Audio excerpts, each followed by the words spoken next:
പൊതുവിൽ ഇതിന്റെ ധനകാര്യ കാര്യങ്ങളിലേക്ക് വരുമ്പോൾ ധാരാളമായിട്ട് പറഞ്ഞ കുറേയേറെ കാര്യങ്ങളുണ്ട്. രാജ്യത്തിന്റെ ഐക്യം, കോപ്പറേറ്റീവ് ഫെഡറലിസം തുടങ്ങിയ കാര്യങ്ങളെ പറ്റിയൊക്കെ കുറേയേറെ അതിനകത്ത് പറഞ്ഞിട്ടുണ്ട്. എംപ്ലോയ്മെന്റ് ജനറേഷനെ പറ്റി പറഞ്ഞിട്ടുണ്ട്. കോപ്പറേറ്റീവ് ഫെഡറലിസം എന്ന് പറയാനോ ഫെഡറലിസം എന്ന് പറയാനോ മോഡി ഗവൺമെന്റിന് യാതൊരു അർഹതയുമില്ല എന്ന് തെളിയിക്കുന്നതാണ് ഈ ബഡ്ജറ്റിനകത്തെ സമീപനം. ഇത്രയും രാജ്യത്തെ സംസ്ഥാനങ്ങളെ അവരുടെ താൽപര്യങ്ങളെ സംരക്ഷിക്കാതെ ഒരു ബഡ്ജറ്റ് രാജ്യത്ത് ആകെയുള്ള റിസോഴ്സ് എടുത്തിട്ടാണല്ലോ ഈ കാര്യങ്ങൾ ചെയ്യുന്നത്. ആകെയുള്ള റിസോഴ്സ് എടുത്തിട്ട് അവർ സ്വന്തം മുന്നണിയുടെ താൽപര്യം സംരക്ഷിക്കാൻ വേണ്ടി ചില പ്രദേശത്തിന് മാത്രം പ്രാധാന്യം കൊടുക്കുന്ന പദ്ധതികൾ നടപ്പിലാക്കാൻ തയ്യാറാവുക എന്ന് പറഞ്ഞാൽ ഇന്ത്യ ചരിത്രത്തിൽ ഇന്നുവരെ ഉണ്ടാവാത്തതാണ്. അതാണ് ചെയ്തത്. അതുകൊണ്ട് ഫെഡറലിസത്തിന്റെ കാര്യം പറയാൻ മോഡി ഗവൺമെന്റിന് അർഹതയില്ല എന്ന് തെളിയിക്കുന്നതാണ് ഇന്നത്തെ ബഡ്ജറ്റ്. അതോടൊപ്പം തന്നെ എംപ്ലോയ്മെന്റ് സംബന്ധിച്ചൊക്കെ ധാരാളം കാര്യങ്ങൾ പറഞ്ഞിട്ടുണ്ട്. പ്രഖ്യാപനങ്ങളല്ലാതെ കഴിഞ്ഞ ബഡ്ജറ്റും ഈ ബഡ്ജറ്റുമായിട്ട് അതിന്റെ കണക്കുകൾ നോക്കുമ്പോൾ കാര്യമായ വ്യത്യാസമൊന്നും വന്നിട്ടില്ല എന്ന് കാണാം ചെലവുകളുടെ കാര്യത്തിൽ. എന്നാൽ ചെലവുകൾ ഓരോന്നും എടുത്താലോ വലിയ തോതിലുള്ള വെട്ടിക്കുറവാണ് പല മേഖലയിലും വരുത്തിയിട്ടുള്ളത്. ഉദാഹരണത്തിന് ചില മേഖലയിലെ സബ്സിഡി, ഭക്ഷ്യ സബ്സിഡിയുടെ കാര്യത്തിനകത്ത് വന്നിട്ടുള്ള വെട്ടിക്കുറവ് 22-23 2,72,000 കോടി ഉണ്ടായിരുന്നത് കഴിഞ്ഞ വർഷം അത് കുറഞ്ഞു വന്നു. ഈ വർഷം അത് 2,05,000 കോടിയുള്ളൂ. 2,70,000 കോടി 22-23 ഉണ്ടായിരുന്നത് കഴിഞ്ഞ വർഷം കുറഞ്ഞു. ഇതിപ്പോ ഷാർപ്പായിട്ട് 2,05,250 കോടിയായിട്ടാണ് ബഡ്ജറ്റ് ഡോക്യുമെന്റിലെ ഡാറ്റയാണ് ഞാൻ പറയുന്നത്. അതുപോലെ തന്നെ ഈ ഇവിടെ മറ്റ് ചില മേഖലകളിൽ 2,51,000 ചില്ലാനം കോടി ഉണ്ടായിരുന്ന വളത്തിന്റെ സബ്സിഡി അത് വെട്ടിക്കുറച്ചിട്ടുണ്ട്. അത് 1,64,000 കോടിയായിട്ടുണ്ട്.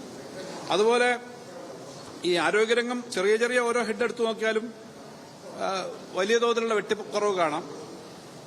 MNREGയുടെ എടുക്കാം നമുക്ക്. 22-23 തൊഴിലുറപ്പ് പദ്ധതിക്ക് 90,806 90,000-ലധികം കോടി രൂപ ചെലവാക്കിയിരുന്നതാണ്. അതിപ്പോ ഓരോ വർഷം കഴിഞ്ഞു വരുമ്പോൾ കൂടേണ്ടതാണ്. അത് 86,000 കോടിയാണ് 2 വർഷം കഴിഞ്ഞപ്പോൾ 86,000 കോടിയെ ഇപ്പോൾ മുന്നോട്ട് വെച്ചിട്ടുള്ളൂ. അംഗൻവാടിയുടെ പദ്ധതികളിൽ പോഷൻ അഭിയാൻ പോലെയുള്ള കാര്യങ്ങൾക്കും സാധാരണഗതിയിൽ അംഗൻവാടിയും മറ്റുമൊക്കെ കൂടുതൽ വരേണ്ടതാണ്. അവിടെയും കുറവാണ് വന്നിട്ടുള്ളത്. ആയിരക്കണക്കിന് കോടി രൂപയുടെ കുറവ് അവിടെ വന്നിട്ടുണ്ട്.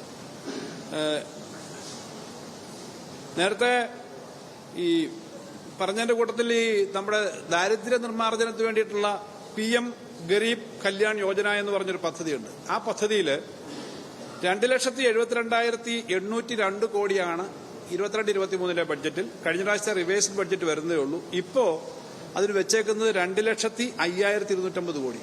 ഞാൻ പറഞ്ഞ ഈ ഓരോ കാര്യത്തിലും 2,70,000 നിന്ന് 2 ലക്ഷം ആവുമെന്ന് പറയുമ്പോൾ എത്ര ശതമാനമാണ് വെട്ടിക്കുറവ് വരിക? ഈ മേഖലയിലൊന്നും ദാരിദ്ര്യ നിർമ്മാർജ്ജനത്തിനൊന്നും ഒരു കാര്യവും വെച്ചിട്ടില്ല എന്നുള്ളതാണ്.